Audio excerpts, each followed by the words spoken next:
صباح الفل. النهارده باذن الله هعمل تحدي مع نفسي. هعمل تحدي ان انا اعمل محشي بعد العصر، ونشوف هنلحق على الفطار ولا لا. يلا بينا كده نشوف هنعمل ايه النهارده. بصوا، ما عملتش اي حاجه يا بنات، ولا خزنت حاجه، يعني ما عنديش صلصه متخزنه. كل حاجه زي ما انتم شايفينها كده فريش. هنشوف بقى نلحق على الفطار ولا مش هنلحق، وهنشوف الاخبار ايه، واستوى ولا ما استواش. بصوا، هقول لكم كل حاجه بصراحه. تابعوا الفيديو للاخر وان شاء الله هتشوفوا ان شاء الله عملنا ايه. يلا هتحدى نفسي بقى وهنشوف هنعمل ايه في المحشي النهارده.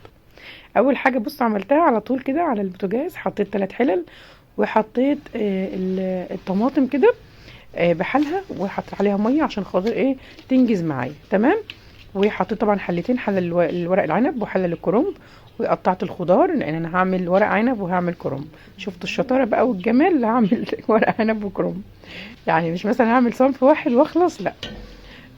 دايما كده انا بصوا فاكره نفسي هيرو يعني.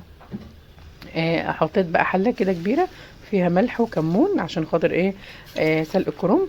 وبدات الاول ان انا ايه اسلق الورق العنب زي ما انتم شايفين كده. اديت له بس يعني بصوا قلبه كده يا بنات، وعلى طول ايه هنغسله على طول. تمام. والطماطم زي ما انتم شايفين كده حوالي دول 2 كيلو، حطيتهم كده وحط عليهم ميه وسبتهم بقى يغلوا عشان خاطر ايه انجز في الموضوع. قطعت البصل والطماطم والجزر وبطاطسايه كده واحده بس. وحطيت بقيه اللحمه اللي انا عينتها من اول يوم. اخليكم مركزين معايا، وهنزل لكم برده الفيديوهين اللي فاتوا عشان تعرفوا انا عملت ايه. دي اللحمه الباقيه معايا زي ما قلت لكم. جبت طلبات لاول يوم، وما شاء الله قعدت معايا حوالي 3 4 ايام كمان. والكبده برده عملتها في يوم. طبعا المشتريات كانت عباره عن انصاص، لكن الحمد لله بركه ربنا فيهم، وبسم الله ما شاء الله زي ما انتم شايفين.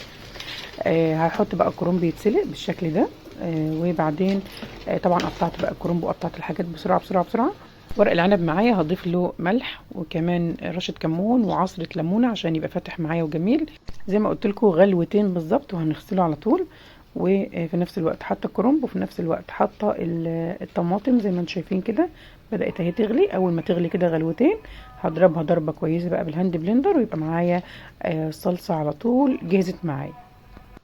هسلق بقى الكرنبايه كده بالشكل اللي انتم شايفينه ده، وبعدين هاخد الورق العنب هيغلي بس معايا غلوتين، وهاخده بقى على النار نغسله غسله كويسه جدا جدا. لازم نشطفه كده على طول عشان خاطر ايه يبقى معانا زي ما انتم شايفين كده اخضر ولونه جميل. وطبعا الليمونه هتحافظ على لونه. خلاص. الكرنب بيتسلق معايا. طبعا يا بنات عايزه اقول لكم على حاجه، الكرنب بيتسلق انا بعمل ايه، انا بقطع في البصل عشان اعمل التسبيكه. تمام. قطعت بصله وحطيتها في المقلايه في الحله زي ما انتم شايفين، وعليها شويه زيت ومعلقه سمنه كده حلوه. وهنزل دلوقتي بقطعتين كده من اللي هي الضاني، بتدي طعم جميل جدا للمحشي يا بنات. بصوا يعني بتخليه كده في حته تانية خالص. هنقلب بقى كويس جدا جدا لحد البصله معايا ما تاخد لون فاتح. وهضرب الطماطم كويس جدا جدا. طبعا عشان نخلص المحشي بتاعنا في وقت قياسي لازم نعمل حاجه مهمه جدا، ان احنا نخطط.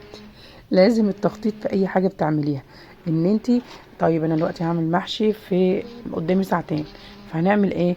هنخطط الاول ايه البدايه تتعمل. لا هحط الحله الاول الميه تغلي، لا هقطع الحاجات الاول كلها، لا هظبط والكرنب بيتسلق يبقى انا هقطع البصل كده يا بنات. يعني فاهمه؟